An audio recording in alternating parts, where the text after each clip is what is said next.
diamond rings, and old bar stools. And one's for queens, one's for fools. One's the future, one's the past. One's forever, and one won't last.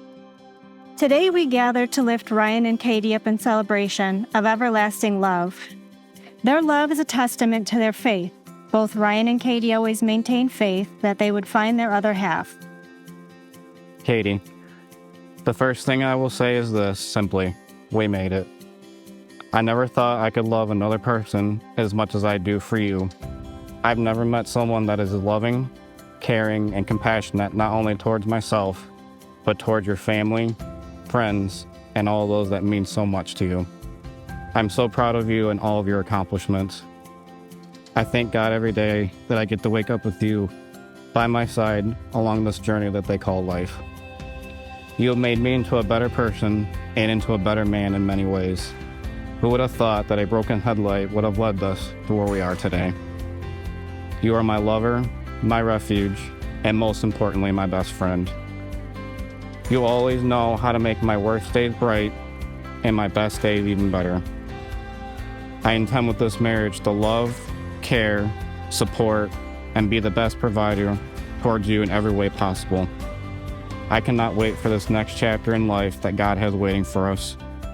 I cannot wait to see our future goals come true, to see us grow into a bigger family with children, and to see us grow old together. I always knew with patience and time, my ship would come home towards my one and only. Now I can actually say that ship has finally come home, and it has come home to you. You'll always have a special place in my heart that no one will ever take away. May the Lord bless us with many years to come.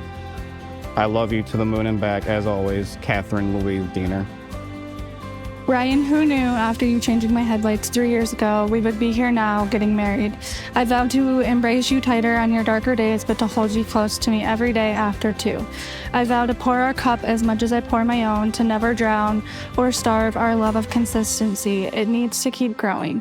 I vow to be your safe place to run when you need protection and your place of comfort when you need a quiet reflection. I vow to lift you on days you find yourself dragging through.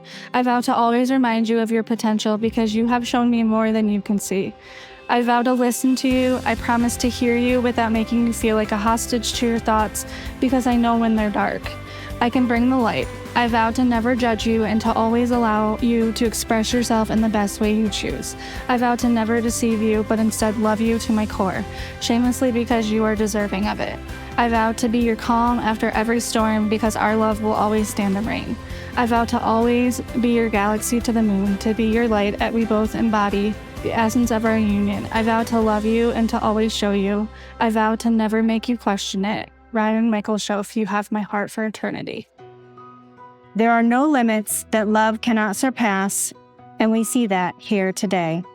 Ryan, do you take Katie to be your lawfully wedded wife? Will you honor and cherish her, love, trust, and commit to her through joy, pain, sickness, and in health, and whatever life may throw at you both while you remain together? I do.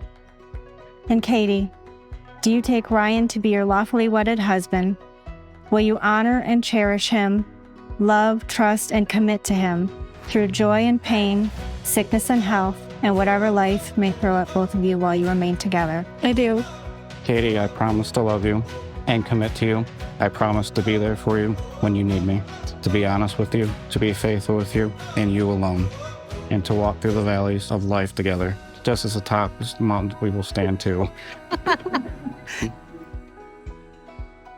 Ryan, I promise to love you and commit to you. I promise to be there for you when you need me, to be honest with you, to be faithful to you and you alone, and to walk through the valleys of life together, just as we will stand top mountains too. Together too. As most people know, Katie's always been the sweetheart of the family. She's always been the peacemaker, the one that always wants to make everything perfect and beautiful. If somebody was being mean to us, Katie would try to talk out the situation where I was ready to throw hands. because of Katie, thankfully, I've never been to jail. So thank you, Katie. I'm not Katie's protector anymore. I don't have to throw my hands anymore for Katie because she now has her knight in shining armor, and she deserves nothing but the happiness that you give her, Ryan. I'm so happy the day is finally here to see you guys together. Ryan, when I first met you, saw you and Katie together, I don't know, I looked at you and I could tell right away you were just a decent guy all around. You just seemed very genuine, and I just thought of you and Katie and was like, oh, they just seem great together. Ryan, I've loved having you as a friend, and I'm so glad to have you as a part of our family now. Ryan does not realize it, but I see him when he smiles when he reads her text. Even the way he's smiling when he's writing his vows. I can tell that he loves her so much, and he can barely express it with his own words. Katie doesn't realize how many times Ryan had reached out to me asking how to be a good husband. I can't give much advice because he's already there. I can say without a shadow of a doubt that they were meant for each other. I don't know if you realize it yet, but both of you gained more than a spouse. You gained an ally, someone who can trust and depend on when times get tough. Renee and I have been married for 41, 42 years, something like that. And I'm just not used to talking for more than 30 seconds at a time. Renee and I have quadruplets: Katie, Nick, Robert, Rachel. Before they were born, they were A, B, C, D. Katie was A. She was born first. She was first to lose a tooth, first to get married. Katie would love you, and I'm very proud of you. Ryan's marriage proposal to Katie was somewhat planned. On that day, Katie knew something was up, but thought she was going to get a puppy. Katie was very happy for the proposal, and of course said yes, but she still wonders what happened to the puppy. What God has joined together, let man not separate. By the power of your love and commitment, and the power vested in me, I now pronounce you husband and wife. Ryan, you may kiss your bride.